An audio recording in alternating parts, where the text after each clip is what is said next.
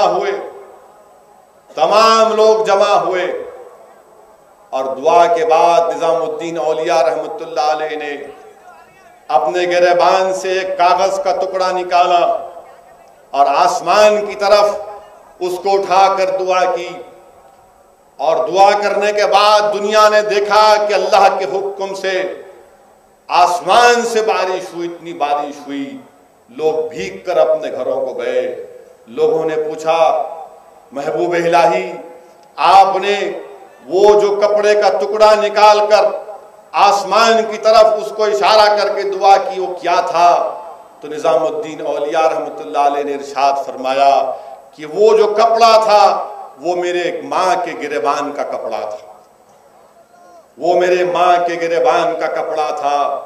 یاد رکھو نوجوانوں، نظام الدین اولیاء ہم تمام سے کہہ رہے ہیں کہ دیکھو اپنی ماں کی عزت کرو، اپنی اماں کی عزت کرو، اور ایسی عزت کرو کہ اللہ بھی جب ان کا نام لے تو اللہ بارش کو نازل کر دے۔ میرے عزیز دوستو، یہ سیرت اولیاء کا جلسہ ہے، اسی لیے میں آپ سے بتانا چاہ رہا ہوں کہ جو اللہ کے محبوب اور مقبول بندے ہوتے، اگر ہم اس واقعے کو یاد کریں، سعد بن ابی وقاص رضی اللہ تعالیٰ عنہ، سعد بن ابی وقاص رضی اللہ تعالیٰ عنہ، میں بارش کی آپ سے بات کیا۔ سعد بن ابی وقاص رضی اللہ تعالیٰ عنہ اللہ کے محبوب بندے، صحابی رسول صلی اللہ علیہ وسلم، دریائے دجلہ پر جنگ ہو رہی ہے یہودیوں کے ساتھ، یہودی تعداد میں بڑھ کر ہیں اور ان کے پاس کشتیاں بھی ہیں، دریا کو کراس کرنے کے لیے قلعہ بھی ہے، دھواں جنگ ہوتی ہے یہودیوں کے ساتھ۔ اور جب مسلمان یہودیوں کو دریائے دجلہ کے دریا کی طرف ڈھکیل دیتے ہیں، 60,000 مسلمان گھوڑوں پر ہیں، دریائے دجلہ کے کنارے پر کھڑے ہیں۔ سعد بن ابی وقاص رضی اللہ تعالیٰ عنہ آ کر پوچھتے ہیں کیوں رک گئے تم لوگ؟ تو کہتے ہیں حضرت آپ کے انتظار میں تھے، اللہ کے رسول صلی اللہ علیہ وسلم کے صحابی، دریائے دجلہ میں طوفان ہے، اس کی لہریں گھوڑوں کو آ کر چھین رہی ہیں کنارے پر، آپ کہتے ہیں اللہ کا نام لے کر گھوڑوں کو اتارو، اللہ کا نام لے کر گھوڑوں کو اتارو۔ اور دنیا نے دیکھا کہ جب دریا میں ہمارے گھوڑے اترے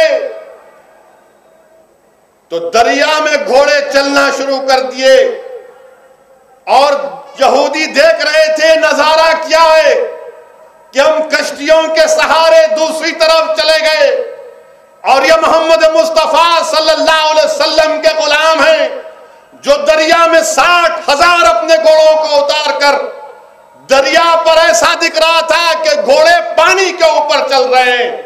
اور جب پورا دریا کراس کر گئے تو سعد بن ابی وقاص رضی اللہ تعالیٰ نے کہا کہ میں تم تمام کے سامنے کھڑے ہو کر کہہ رہا ہوں، اعلان کر رہا ہوں، اگر کسی کی چیز اس دریا میں اگر گم ہو گئی تو مجھے بتاؤ، یہ دریا تمہیں لا کر دے دے گی، یہ دریا تمہیں لا کر دے دے گی۔ تو پکارنے والے نے کہا کہ اے سعد، ایک لکڑی کا ڈولا میرا گر گیا۔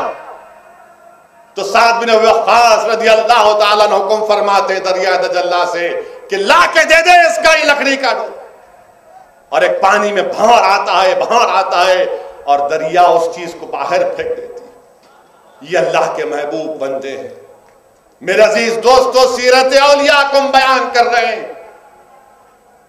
فاروق اعظم کا دور خلافت ہے، اور فاروق اعظم کے زمانے میں ایک رواج بن گیا تھا کہ ہر سال دریائے نیل میں ایک شخص کو زندہ ڈال دیا جاتا۔ فاروق اعظم کیسے اس چیز کو برداشت کرتے؟ فاروق اعظم نے دریائے نیل کے نام پر ایک خط لکھا اور کہا کہ میں جو لکھ رہا ہوں اس کو لے جا کر دریائے نیل میں ڈال دینا۔ اور لکھتے کیا ہیں فاروق اعظم کہ اگر تو اللہ کے حکم سے بہتی ہے تو آج کے بعد یہ جو چیز رواج ہے یہ غیر اسلامی ہے، آج کے بعد یہ نہیں ہوگا، اور کہتے ہیں اس کاغذ کو ڈال دو دریا میں، اس کے بعد کسی کو کسی کی جان کی قربانی نہیں دینا پڑا۔ یہ سیرت اولیاء کا جلسہ ہے میرے عزیز دوستو۔ میرے عزیز دوستو، آج ایک ولی کی آستانہ آج بھی آباد ہے۔ صحیح کہا کہنے والے نے کہ بلا مذہب و ملت لوگ آتے ہیں۔ بیجاپور کے بادشاہوں کے محلات ویران بن گئے، بیجاپور کے بادشاہوں کے محلات ویران ہو گئے۔ ان کی خبر کہاں ہے شاید کسی کو معلوم ہوگا، مگر جو اللہ کے ولی تھے، خواجہ ہند الولی معین الدین چشتی اجمیری رحمت اللہ علیہ نے جو اسلام کی شمع کو یہاں پر روشن کیا، آج ہم سے لوگ کہتے ہیں کہ گھر واپسی گھر واپسی۔ یہ لوگ کہتے ہیں کہ نہیں ہم پہلے مسلمان نہیں تھے، اور ہم سے کہتے ہیں کہ نہیں، محمود غزنوی نے اور محمد بن قاسم نے تلوار کے زور پر لوگوں کو مسلمان بنایا۔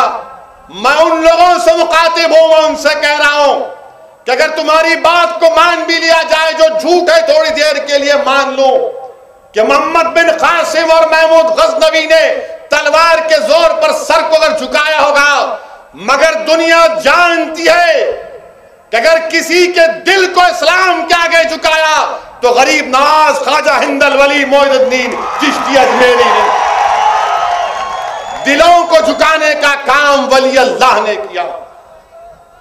اسلام آیا تو انہی ولیوں کے ذریعے آیا ہندوستان۔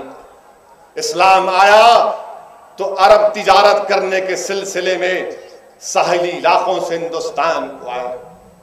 دنیا نے دیکھا عزیز دوستو کہ بادشاہوں کے محلات ویران پڑ گئے، بادشاہوں کا نام و نشان مٹ گیا، مگر جو اللہ کے ولی پھٹے پرانے بوریوں پر بیٹھ کر لوگوں کو دین کی دعوت دیتے تھے، ان کی جلالت کا یہ عالم تھا کہ وقت کے بادشاہ ان کے آستانوں پر آ کے اپنے سر کو جھکاتے تھے۔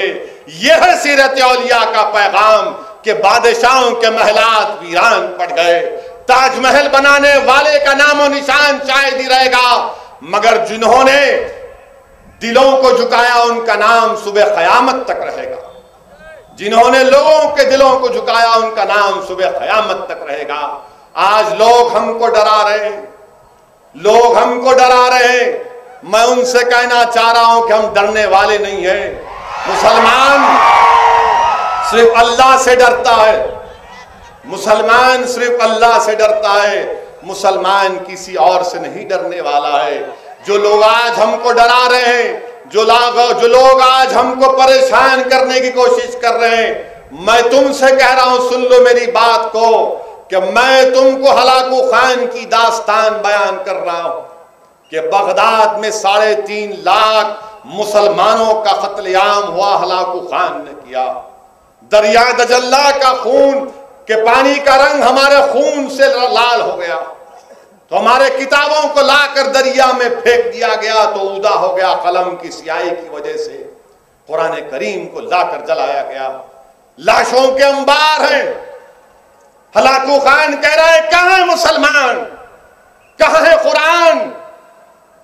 تو ایک 6 سال کا زخمی بچہ اٹھتا ہے اور قرآن کی تلاوت کرنا شروع کر دیتا ہے اور کہتا ہے ہلاکو خان سن، قل هو اللہ احد اللہ الصمد لم یلد ولم یولد ولم یکن لہ کفوا احد۔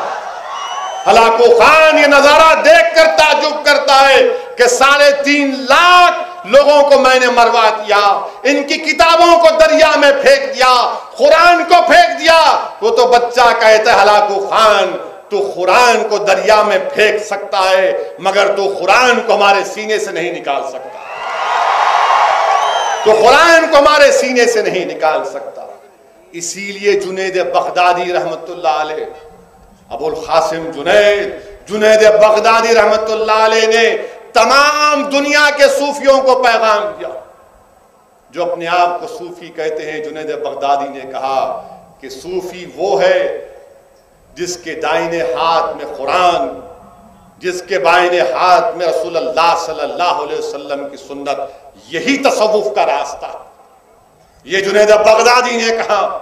حسن بصری نے کیا کہا؟ خلیفہ عبدالعزیز کو خط لکھا حسن بصری نے، اور حسن بصری نے خط میں لکھا کہ اے خلیفہ، یہ دنیا ایک سانپ کی چمڑی کی طرح نرم ہے.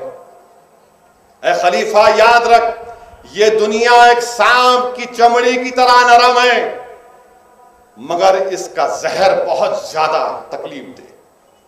یہ حسن بصری نے کہا. اور حسن بصری سے لوگوں نے پوچھا کہ آپ کے پاس دنیا کا تصور کیا ہے حسن؟ تو حسن بصری نے کہا کہ تم دنیا کا مجھ سے تصور پوچھنا چاہتے، سنو، میری نظر میں دنیا کا تصور یہ ہے کہ 20 سمندر میں کشتی الٹ گئی، 20 سمندر میں کشتی الٹ گئی اور لوگ لکڑی کو پکڑ کر اپنی جان بچا رہے. یہ حسن بصری کی نظر میں دنیا کا تصور. میرے عزیز دوستو، یہ سیرت اولیاء کا جلسہ، اسی لیے تمہارے سامنے کہہ رہا ہوں کہ دولت کی کوئی اہمیت نہیں ہے. دولت کی کوئی اہمیت نہیں ہے، اس لیے کہ اولیاء اللہ نے ہم کو بتایا. کیا بتایا؟ کہ بابا فرید گنج شکر کے پاس بادشاہ نے دولت بھیجائی تو آپ نے کہا مجھے اس کی ضرورت نہیں ہے. سلسلے چشتیہ میں تعلیم دی گئی کہ بادشاہوں سے دور رہنا، حکمرانوں سے دور رہنا، ورنہ یہ اللہ اور تمہارے درمیان اس کی معرفت کو روک سکتے ہیں. بابا فرید نے کہا جاؤ، نہیں چاہیے. بادشاہ نے زبردستی کروایا تو مریدوں نے کہا حضرت رکھ لیجئے. تو آپ نے اس دولت کو کہا کہ میرے خانقاہ کے باہر رکھو. اور رکھنے کے بعد جب چلے گئے بادشاہ کے لوگ تو لوگوں نے لوگوں سے آ کر کہا کہ اس کو لے جاؤ، سب کو بانٹ دو. اور اس کے بعد حضرت نماز پڑھنا شروع کیے. اللہ اکبر بولتے نماز توڑ دیتے، اللہ اکبر بولتے نماز توڑ دیتے، اللہ اکبر بولتے اور نماز توڑ لیتے. لوگوں نے پوچھا کیا بات ہے؟ تو بابا فرید گنج شکر نے کہا کہ نہیں، اس ظالم بادشاہ کی کوئی حرام کی دولت یہاں پر ہے، اسی لیے نماز میں دل نہیں لگ رہا. خود تلاش کرتے ہیں اور دیکھتے ہیں کہ قریب میں ایک اشرفی تھی. کہتے ہیں لے جا کر پھینکو اس کو. اور ان لوگوں نے دیکھا کہ بابا فرید اس کے بعد 3 دن تک اور 3 رات تک روتے رہے کہ اللہ مجھے معاف کر دے، اللہ مجھے معاف کر دے. نوجوانوں، یہ ہے سیرت اولیاء کا پیغام کہ وقت کے حکمرانوں سے ڈرنا نہیں، ان کی دولت کے کرشمے میں نہیں آنا، اللہ سے مانگنا، اللہ دینے والا. توحید کا اقرار یہی تو ہے توحید کا پیغام کہ دینے والا اللہ. رسول اللہ صلی اللہ علیہ وسلم کی سنت کو مضبوطی سے تھام لینا. دنیا نے دیکھ لیا عزیز دوستو، ہلاکو خان کا بیٹا کیسا مسلمان ہوا، جس کا باپ 3.5 لاکھ مسلمانوں کو مارا. یہی قادریہ سلسلے کے ایک بزرگ تھے جنہوں نے طے کیا کہ میں جاؤں گا اور ہلاکو خان کے بیٹے کو اسلام کی دعوت دوں گا.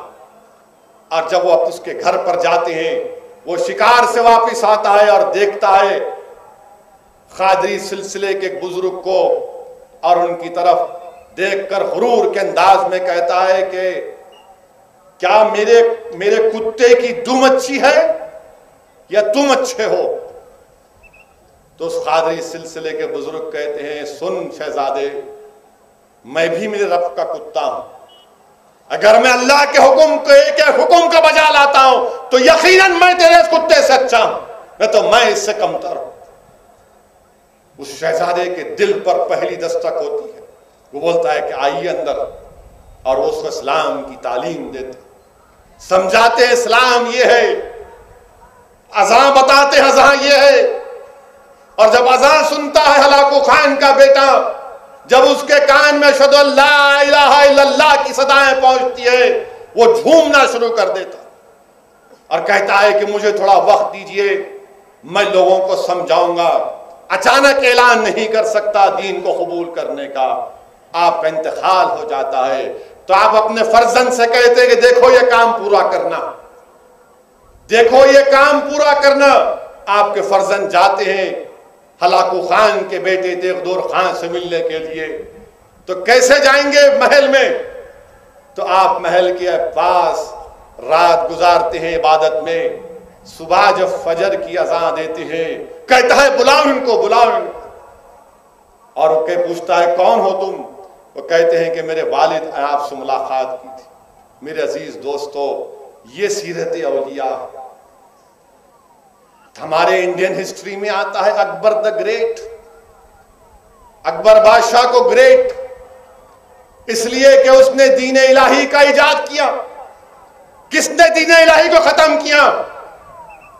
شیخ مجدد الفتانی رحمت اللہ علیہ نے، شیخ مجدد الفتانی رحمت اللہ علیہ نے دین الہی کا خاتمہ کیا، اور اکبر کے دربار میں اکبر بادشاہ کے سامنے کہا سن بادشاہ، اگر تو ہلاکو خان کی اولاد ہے تو میری رگوں میں فاروق اعظم کا خون دوڑ رہا ہے، میں تیرے دین الہی کو ختم کر کے رہوں گا۔ اور شیخ مجدد الفتانی رحمت اللہ علیہ نے دین الہی کا خاتمہ کیا، اور جب اکبر کے بادشاہ اکبر کے بعد جہانگیر شاہ جہاں آئے، یہ تمام کے تمام متاثر ہوئے۔ سیرت اولیاء کا پیغام یہ ہے، نوجوانوں سنو، اگر تم کو جیل میں ڈال دیا جاتا تو شیخ مجدد الفتانی رحمت اللہ علیہ کو، شیخ احمد سرندی کو گویلیر کی جیل میں ڈال دیا گیا۔ جہانگیر کی بیٹی آ کر کہتی ہے کہ آپ کو رہا کر دیا جا رہا ہے، تو شیخ مجدد پوچھتے کیوں رہا کر رہے؟ بولے نہیں، رسول اللہ صلی اللہ علیہ وسلم کا دیدار ہوا، آقا نے فرمایا کہ میرے محبوب چاہنے والے کو رہا کرو۔ تو شیخ احمد سرندی کہتے ہیں دین الہی کو منسوخ کرو، دین الہی کو منسوخ کیا جاتا ہے۔ تو دنیا نے دیکھا کہ جب شاہ جہاں شیخ احمد سرندی کی تعلیمات سے، ولی اللہ کی تعلیمات سے اتنا متاثر ہوا، وہ تعلیمات کو الگ نہیں تھی، وہ قرآن اور سنت کی تعلیمات تھی۔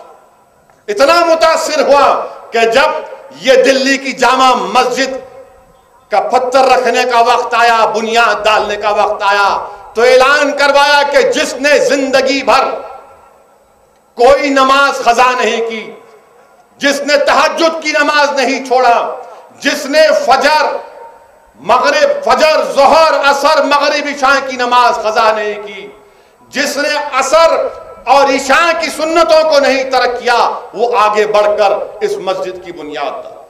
کوئی نہیں آیا تو شاہجہاں آگے آیا اور کہا یا اللہ، یہ راز لوگوں کے سامنے فاش کرنا پڑا۔ یاد رکھو، اسی لیے تو میں نے کہا کہ اگر بادشاہوں کو، حکومتوں کو استحکام ملا تو ولی اللہ کی نسبتوں کی وجہ سے ملا۔ ان کی سلطنتیں چلیں تو ان کو استحکام ملا ولی اللہ سے۔ محمود غزنوی کو کامیابی ملی اپنے پیر و مرشد کے اس کپڑے کی وجہ سے، اس کرتے کی وجہ سے ملی، جس کو اوڑھ کر محمود غزنوی نے کامیابی حاصل کی۔ اور جب جا کر اپنے پیر و مرشد سے ملاقات کیا تو اس کے پیر و مرشد نے کہا محمود تو نے کیا کام کیا؟ اگر تو اللہ اس کا وسیلہ دے کر کہتا کہ اللہ تو اس پورے سرزمین کے لوگوں کو مسلمان کر دے تو اللہ تیری دعا کو قبول کر لیتا۔ میرے عزیز دوستو، ہم دنیا کو پیغام دے رہے ہیں، جو ہم کو گھر واپسی کہہ رہے ہیں، ارے یاد رکھو یہ دین تلوار کے زور پر نہیں، یہ دین محبت کی وجہ سے۔ یہ دین اگر پھیلا اور پھیل رہا ہے اور صبح قیامت تک دنیا کے کونے کونے میں پھیلے گا، اس لیے پھیلے گا کہ یہ حق ہے، یہ اسلام حق ہے، اسلام حق ہے، اسلام حق ہے۔ تم کو اختیار ہے کہ تم میری بات کو مت مانو، مگر مجھے اختیار ہے کہ میں فخر سے کہوں کہ میرا مذہب حق پر ہے، میرا مذہبی حق پر ہے۔ یہ توحید اور وحدانیت کا پیغام دیتا۔ میرے عزیز دوستو، یہ سیرت اولیاء کا پیغام۔ آج میں تمہارے درمیان میں کھڑے ہو کر تمہارے سامنے بھیک مانگ رہا ہوں کہ ڈرو مت، ڈرو مت، اپنے حقوق کو منواؤ۔ یہ جمہوریت ہے، ہندوستان ہمارا ملک ہے، ہم نے بھی اس ملک کی آزادی میں اپنا خون پسینہ بہایا، ہم نے بھی اس ملک کی آزادی کے لیے سب سے پہلے جہاد کا فتویٰ مسلم علماؤں نے دیا، ہم نے کالا پانی کی سزا کاٹی، دلی کی جامع مسجد سے لے کر موجودہ پاکستان کے لاہور کی جو روڈ ہے، جتنے جھاڑ اور پیڑ تھے ان پر ہمارے معزز علماؤں کی لاشیں تھیں۔ علامہ فضل حق خیرآبادی ایک ولی اللہ تھے۔ نوجوانوں کیا تم جانتے علامہ فضل حق خیرآبادی کو؟ نوجوانوں پڑھو اپنی تاریخ کو، علامہ فضل حق خیرآبادی انگریزوں کے خلاف جہاد کا فتویٰ دیا، یہ ولی اللہ تھے۔ کالا پانی کی سزا دی گئی، مگر آپ نے کہا میں کالا پانی کی سزا قبول کروں گا مگر انگریزوں کی غلامی کو نہیں قبول کر سکتا۔ یہ پیغام ہے سیرت اولیاء کا۔ ایک نیا جذبہ پیدا کرو، نیا اسپرٹ پیدا کرو، ڈرنے اور گھبرانے کی ضرورت نہیں ہے، علم حاصل کرو، پڑھو، قابل بنو۔ یاد رکھو دولت کے جانشین نمرود، شداد اور فرعون ہیں، علم کے جانشین اولیاء اللہ، علم کے جانشین اولیاء اللہ رہیں۔ تو علم حاصل کرو، خوب پڑھو۔ غریبی ہے، تکلیف ہے، ڈرنے کی ضرورت نہیں ہے نوجوانوں، ڈرنے اور گھبرانے کی ضرورت نہیں۔ کیا تم بھول گئے قرآن کے اس ارشاد کو؟ اگر کوئی ڈر رہا ہے ان لوگوں کی باتوں سے، اگر فضاؤں میں تباہی کے بادل منڈلا رہے ہیں، اگر کوئی قاتل اقتدار پر بیٹھ چکا ہے، ڈرنے کی ضرورت نہیں ہے۔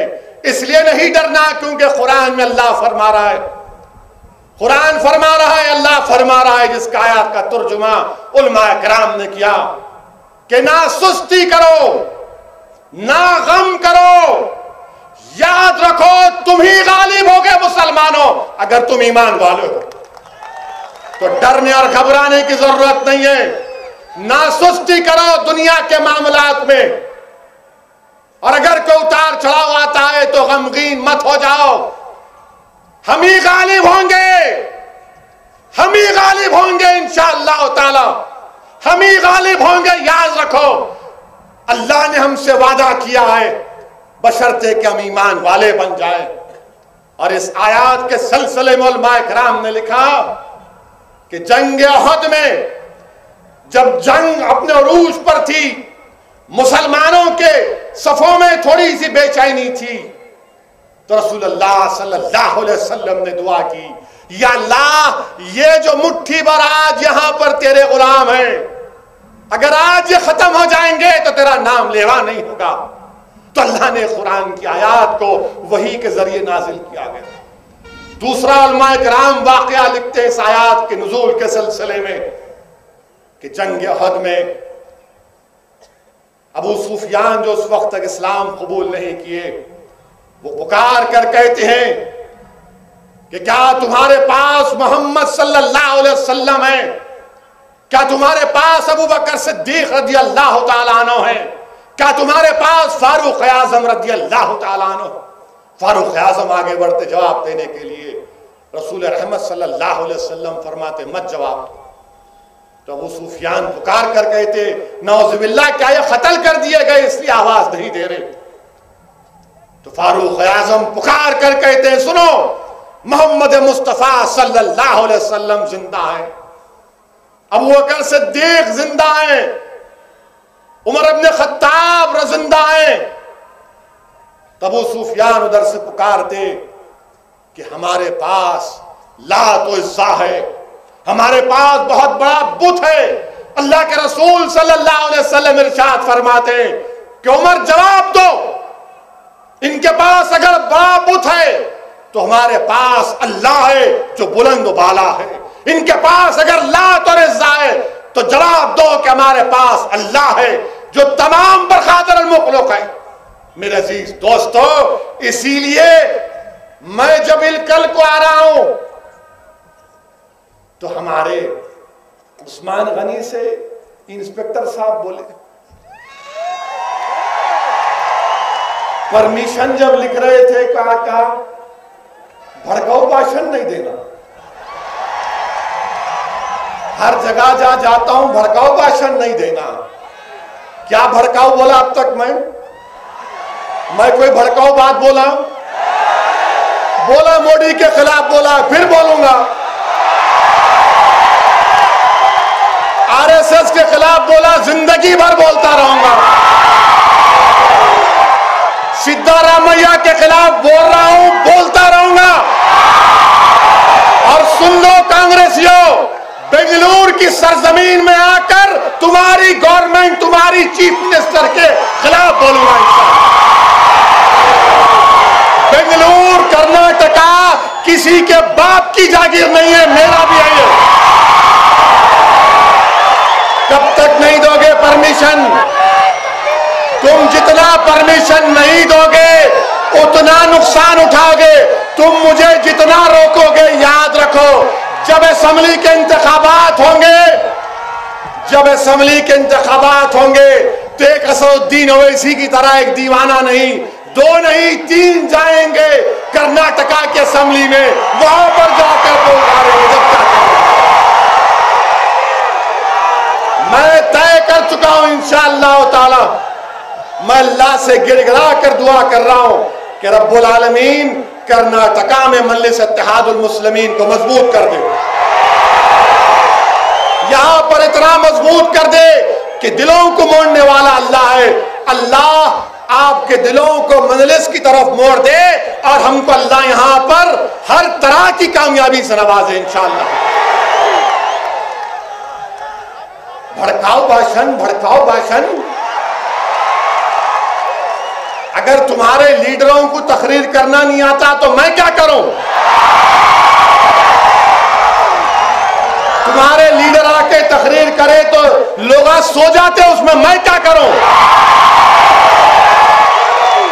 کسی نے کہا کہ اگر کانگریس پارٹی کا جلسہ ہو رہا، اس کو اگر 4 دن سے نیند نہیں آئی تو جا کے بیٹھ جاؤ، نیند آ جاتی۔ یا ہم جگانے کو آئے، یا سلانے کو نہیں آئے، اٹھانے کو آئے، دلوں کو ہلانے کو آئے، ضمیر کو جھنجھوڑنے کو آئے اور اپنے حق کو منوانے کے لیے آئے۔ ہم کو ہمارا حق ملنا چاہیے اور مل کے رہے گا انشاءاللہ تعالی۔ دنیا کی کوئی طاقت ہندوستان کی جمہوریت میں ہمارے حق کو نہیں روک سکتی، ہم کو ہمارا حق ملنا چاہیے۔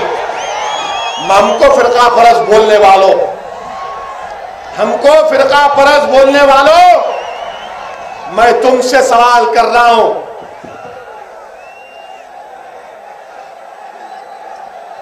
ابھی سے نہیں اٹھنا ہے، الیکشن ابھی دور ہے، بیٹھو۔ عثمان غنی کیا کھلائے ان کو، ابھی سے اٹھ گئے۔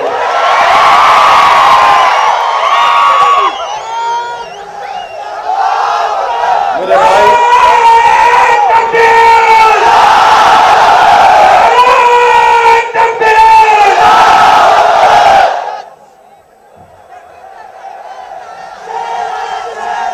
میرے عزیز دوستو، ہم کو فرقہ پرست کہہ رہے ہیں، میں ان تمام لوگوں سے ایک ہی بات پوچھنا چاہ رہا ہوں۔ 2009 کے پارلیمنٹ الیکشن میں کرناٹک سے کوئی بھی ایک مسلمان الیکٹ کیوں نہیں ہوا MP؟ یہ سوال میرا نہیں، پورے عوام کا ہے۔ 2014 میں کوئی مسلمان MP نہیں بنا۔ 2009 2014 کیا ہو رہا Congress party? What is happening? Where is your secularism? Where is your secular ethos? کہاں گیا؟ ہم سیکولر، ٹھیک ہے میں کمیونل ہوں، میں ہی بھڑکاؤ بھاشن دیتا ہوں، آپ کے منہ سے خالی پھول گرتے، مگر ایک MP نہیں جیتا۔ کون ذمہ دار ہے بھائی؟ میں ذمہ دار ہوں، میں تو نہیں لڑا الیکشن یہاں سے، اب لڑوں گا انشاءاللہ تعالی،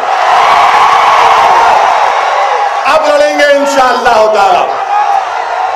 اور جو لوگ ہم کو یہ بول رہے کہ نہیں BJP، ارے ہم ان سے نہیں ڈرتے، تم سے نہیں ڈرتے، ہم صرف اللہ سے ڈرنے والے۔ نہ ہم موڈی سے ڈرتے، نہ سدھارمیا میاں سے ڈرتے، ہم اللہ سے ڈرنے والے ہیں۔ ہم کس سے ڈرنے والے نہیں، اپنا حق منانے کو آئے۔ اور ہم پیدا ہوئے دنیا میں تو اللہ کی عبادت کرنے کے لیے، ہم پیدا ہوئے دنیا میں تو اپنی ماں باپ کی غلامی کرنے کے لیے، ہم پیدا ہوئے دنیا میں تو اپنے حق کو حاصل کرنے کے لیے، ہم پیدا ہوئے دنیا میں تو ترقی کرنے کے لیے، ہم پیدا ہوئے دنیا میں تو اپنے اچھا گھر بنانے کے لیے، ہم پیدا ہوئے دنیا میں اپنے بچوں کو تعلیم یافتہ بنانے کے لیے، ہم پیدا ہوئے دنیا میں تو اتنی دولت کمانا کہ قوم کو بھی دے سکے، اپنا گھر بھی چلا سکے۔ مگر ہم پیدا اس لیے نہیں ہوئے کہ تمہاری غلامی کریں، ہم اس لیے نہیں پیدا ہوئے کہ تمہاری غلامی کریں، ہم تمہاری غلامی نہیں کریں گے۔ 65 سال کر چکے مسلمانوں، اب چھوڑو یہ غلامی کو، توڑ دو یہ غلامی کو، نکال کے پھینکو اس غلامی کو۔ ہم اللہ کے رسول صلی اللہ علیہ وسلم کے غلام ہیں، ہم مدینے والے کے غلام ہیں، ہم ان پاکیوں کے غلام نہیں ہیں، ہم ان پاکیوں کے غلام نہیں ہیں۔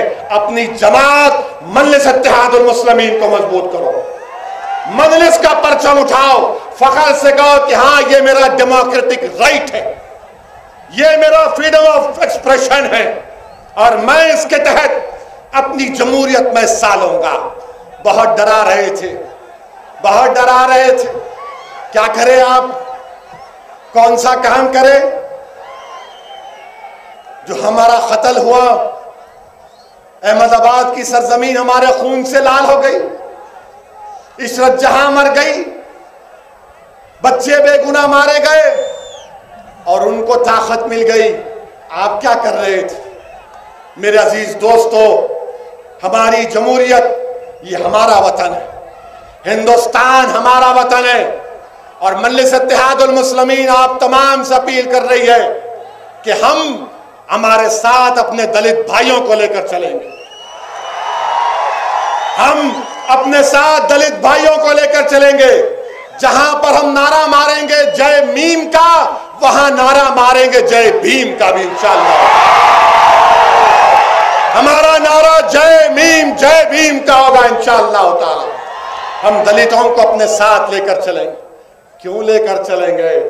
کیونکہ سیرت اولیاء کا جلسہ، جا کے دیکھو مرتضی قادری رحمت اللہ علیہ کے آستانے پر سب آ رہے ہیں، سب آ رہے، کیا کیا ہو رہا ہے وہاں پر، سب آ رہے ہیں۔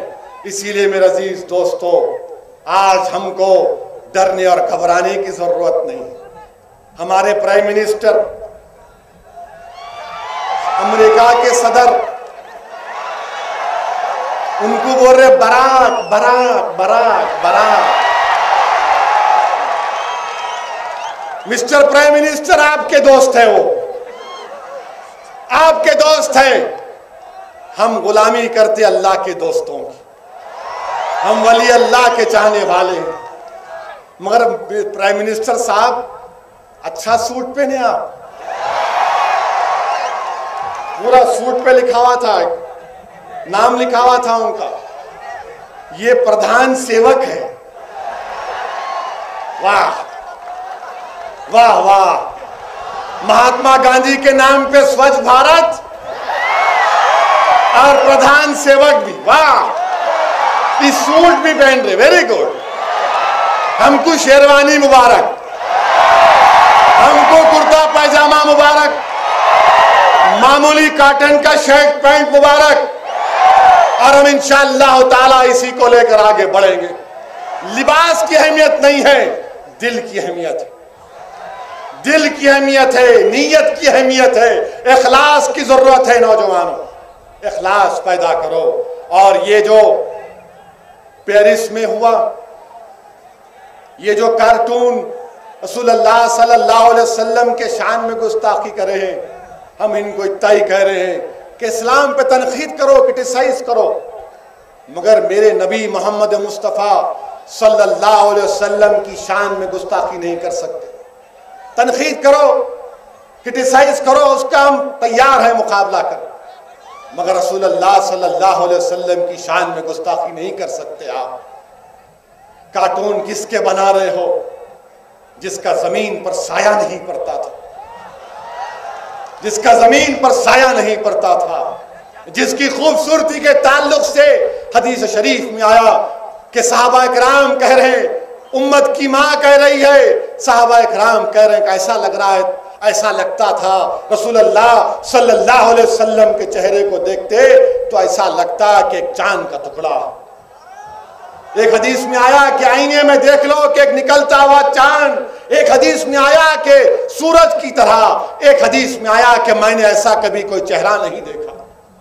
آپ ان کا کارٹون بنا رہے، مت کرو، مت کرو، یہ غلط ہے، تم تنقید کرو، اس کی اجازت ہے۔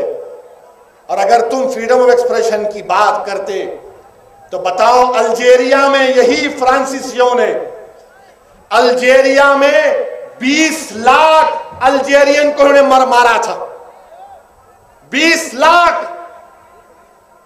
کیا تم اس الجیرین کو جو مارے ان کی یاد کا ایک نشان بنائے تم پیرس میں؟ 20 لاکھ الجیرین کو تم نے مارا، 2 ملین کو تم نے مارا، مگر اس کا یاد نہیں ہے، اپنا فریڈم آف ایکسپریشن تم کو یاد۔ میرے عزیز دوستو، آج ہم دنیا کو بتائیں گے، لوگوں نوجوانوں نے مجھ سے سمجھ کر کے کہا، اویسی صاحب پیرس میں 10 لاکھ لوگ جمع ہوئے دیکھو۔ میں نے کہا کیا تکلیف ہو رہی ہے تم کو؟ اس نوجوان نے کہا کیسا جمع ہوگے، کیا کرنا چاہیے؟ ارے میرے کو سنو آواز، وہ بند ہو جانے والا ہے، میں بھی جاؤں گا اس دنیا میں، یہ زمین کی غذا بنوں گا، مگر جگا کر جگاؤں گا تم کو جگا کر ہی جاؤں گا انشاءاللہ تعالی۔ تو میں آپ سے عرض کر رہا تھا، سنیے تھوڑی، پہلے ٹائم کم ہو رہا۔ ارے کہاں کا شعر آیا، ٹھہرو بھائی، کون یہ نعرہ نکالا؟ جہاں دیکھو، نہیں، میں اللہ کے رسول صلی اللہ علیہ وسلم کے غلاموں کا غلام، میں اپنے شیخ کا ایک فقیر ہوں، میں کسی کا شیر ویر نہیں ہوں بھائی۔ اور ہماری بات پر کوئی اتر پردیش کے ایک سامی صاحب ہیں، انہوں نے ایک بیان دے دیا عثمان غنی، کیا بیان دیا حضرت کہ 2 کروڑ روپے دیتا ہوں اسد اکبر کے سر کو لا کے دینا۔ میں بولا سامی صاحب بہت ناانصافی ہے یہ، میرے سر کی قیمت اونلی 2 کروڑ؟ واٹ نانسنس ہے یہ؟ سر 2 کروڑ، جو سر اللہ کے آگے جھکتا، جو کلمے سے اللہ کی وحدانیت اور توحید کا اقرار کرتا، یہ آنکھیں جو اللہ کی خوف سے کبھی کبھی رو دیتی، اس سر کی قیمت 2 کروڑ نہیں، ذرا قیمت بڑھاؤ سامی، تھوڑا 200 کروڑ نہیں، 2000 تو لگاؤ کم سے کم۔ اگر وہ نہیں ہے تو آ جاؤ 1 to 1، وہ بھی نہیں، خالی اعلان کر دیے۔ یاد رکھو، میری آواز کو، میرے الفاظ کو صرف میری موت ہی ختم کر سکتی، میری آواز کو، میری زبان کو، میری سوچ اور فکر کو تو میری موت بھی ختم نہیں کر سکے گی۔ میں ایک سوچ اور فکر دے کے جاؤں گا اس دنیا سے، اور کوئی نئی سوچ اور فکر نہیں دے رہا ہوں، کوئی نئی سوچ اور فکر نہیں دے رہا ہوں، صرف یہی کہہ رہا ہوں کہ اچھے مسلمان بنو، اپنے ملک کو مضبوط بناؤ۔ ہندوستان ہمارا وطن ہے، وطن عزیز کو اگر مضبوط بنانا ہے تو مسلمانوں کو اپنے حقوق ملنے چاہیے، اپنے حقوق لو۔ یاد رکھو نوجوانوں، کوئی تشتری میں رکھ کے لا کے نہیں بولیں گا لے لے، لینا پڑتا اپنے حق کو، چھیننا پڑتا اپنے حق کو، کھڑے رہنا پڑتا اپنے حق کے لیے، سینہ تان کے ڈرانا پڑتا کہ میرا حق مجھے ملنا چاہیے۔ میرے عزیز دوستو، اسی لیے میں آپ سے کہہ رہا ہوں کہ متحد رہیے، اختلافات کو دور کرو۔ یہ مسلک کے اختلافات میں اگر تم پڑ جاؤ گے تو خدا نہ خواستہ ہمارا نقصان ہوگا۔ آج دشمن ہمارے سامنے ہے، جو ہمارے خون کی ہولی کھیلے، اقتدار کی کرسیوں پر آج بیٹھے ہوئے ہیں، اتحاد پیدا کرو اور اپنے اتحاد کو مضبوط کرو۔ اختلاف اگر ہے تو وہ رحمت کا سبب بنے گا، زحمت کا سبب نہیں بنے گا۔ ہم رحمت للعالمین کی امت ہے، ہم رسول اللہ صلی اللہ علیہ وسلم کی امت ہے۔ نوجوانوں، ہم دنیا کو رحمت کا پیغام دیں گے، ہم زحمت کا پیغام نہیں دیں گے۔ ہم دنیا میں امن قائم کریں گے، ہم مل کر کے امن کو اور مضبوط کریں گے۔ ہم کرناٹکا کو مضبوط کریں گے، مگر کرناٹکا مضبوط کب ہوگا؟ جب تم طاقتور ہوگے، جب تم کو تمہارا حق ملے گا، جب کرناٹک کی سرزمین سے تمہارے ووٹوں کے اور دلتوں کے ووٹوں سے دلت اور مسلمان کے اتحاد پر ایم پی بنے گا، کوئی ایم ایل اے بنے گا، کوئی ضلع پریشد کا چیئرمین بنے گا، کوئی ضلع پریشد کا ممبر بنے گا۔ یہ کام ہم کو کرنا ہے، یہ پیغام ہم کو دینا ہے۔ نوجوان، ڈرنے اور گھبرانے کی ضرورت نہیں ہے۔ جنید بغدادی نے کہا، ایک ولی اللہ نے اپنے واعظ میں کہا کہ جنید بغدادی نے کہا کہ نفس سے جہاد زندگی بھر کرنا پڑتا، نفس سے جہاد زندگی بھر کرنا پڑتا، اور جب ہم نفس سے مقابلہ کریں گے تو اس میں سیز فائر نہیں۔ اسی لیے میرے عزیز دوستوں، نوجوانوں، دین پر چلو۔ وہ فرانس کا واقعہ تم سے کہہ رہا تھا، کتنے لوگ جمع ہوئے۔ میں نے اس نوجوان سے کہا، میرے دوست ایک کام کریں گے، اس کا جواب دیں گے۔ بولا کہ بولو سد بھائی، جواب دیں گے اس کا، کل جمع کر لو لوگوں کو۔ بولا نہیں، جمع مت کر بھائی، صرف ایک کام کر، تم جس محلے میں ہے کتنے گھر ہیں مسلمانوں کے؟ تو بولا وہاں کم سے کم ایک 60-70 گھر ہیں۔ بولا کتنے مرد حضرات نکلتے؟ تو بولا کم سے کم ایک منیمم 80-90 تو نکلیں گے۔ بولا ایک کام کر، ہم پورے محلے کو، پورے شہر کے محلوں سے اپیل کریں گے کہ اس کا جواب اگر دینا ہے تو ہم لاکھوں کی تعداد میں فجر کی نماز کو جائیں گے۔ جمعہ تو جاتے ہم لاکھوں کی تعداد میں فجر کی نماز کو جائیں گے، ہم لاکھوں کی تعداد میں ظہر کی نماز کو جائیں گے، ہم لاکھوں کی تعداد میں عصر کی نماز کو جائیں گے، ہم لاکھوں کی تعداد میں مغرب کی نماز کو جائیں گے، اور ہم کروڑوں کی تعداد میں عشاء کی نماز کو جائیں گے۔ دنیا کام جائے گی، دنیا پہچان لے گی کہ ہاں یہی حق ہے، یہی حق ہے اور یہی حق ہے، یاد رکھو۔ تو نوجوانوں آؤ، نماز کی پابندی کرو۔ تم کو اگر یہ نظارے پیش کرنا ہے تو اتحاد پیدا کرو۔ تم اللہ کے سامنے جھک جاؤ، اللہ دنیا کو تمہارے سامنے جھکا دے گا۔ تم اللہ کے سامنے اپنے سر کو جھکا دو، تم اپنی ماؤں کی خدمت کرو، تم اپنی ماؤں کے پیروں پر اپنے سر کو رکھ دو، جیسا نظام الدین اولیاء نے کیا۔ تم یہ کام کرو، دیکھو اللہ تم کو کیسے کامیابی دے گا۔ ڈرنے اور گھبرانے کی ضرورت نہیں ہے۔ یہ بی جے پی، یہ سب چھوڑو، کچھ نہیں ہونے والا انشاءاللہ تعالی۔ ہم اللہ کو ماننے والے، ہندوستان ہمارا وطن عزیز ہے، ہم اپنے حق کے لیے لڑ رہے ہیں۔ ہم کوئی چاند تارے کی بات نہیں کر رہے، ہم بول رہے ہمارے کو بنیادی سہولتیں دو، اور انشاءاللہ تعالی اگر ہم متحد رہیں گے، اپنی جماعت کے پرچم تلے جمع رہیں گے تو یقیناً کامیابی ملے گی۔ مجھے اپنی کوشش پوری کرنا ہے۔ میں کرناٹکا کی حکومت سے بھی کہہ رہا ہوں کہ اگر آپ کو میری بات پسند نہیں ہے تو ٹھیک ہے، مگر جمہوریت میں تو اتنا اختیار کسی کو رہنا چاہیے کہ میں آپ کے خلاف بات کر سکوں، ورنہ یہ جمہوریت کس کام کی جس کے لیے ہم نے اپنا خون پسینہ بہایا، کالا پانی کی سزا کاٹی، جیلوں کو گئے۔ یہ آزادی کس لیے ہم نے حاصل کیا کہ ہم غلام نہیں بلکہ ہم مالک کے برابر رہیں گے۔ یہاں پر ہم بھی اس ملک میں مالک ہیں۔ اسد الدین اویسی دوسرے درجے کا شہری نہیں ہے۔ اسد الدین اویسی مسلمان ہے تو کیا دوسرے درجے کا شہری ہے؟ اسد الدین اویسی کے چہرے پر اگر داڑھی ہے تو کیا دوسرے درجے کا شہری ہے؟ اگر اسد الدین اویسی کے سر پر ٹوپی ہے تو کیا دوسرے درجے کا شہری ہے؟ نہیں ہو سکتا. ہم برابر کے شہری ہیں. ہم مالک ہیں, ہم غلام نہیں ہیں. تم اگر مالک ہو تو مالک تم میرے نہیں ہو. تم کو ہم نے ووٹ بنایا, ووٹ دیا, اقتدار دیا تو ہمارا کام کرنے کے لیے دیا. ہم سے غلامی کروانے کے لیے نہیں دیا. ہمارا کام کرو. میں تمہاری مخالفت کروں گا. کیا تم میں اتنا دم ہے میری مخالفت کو برداشت کر سکو گے؟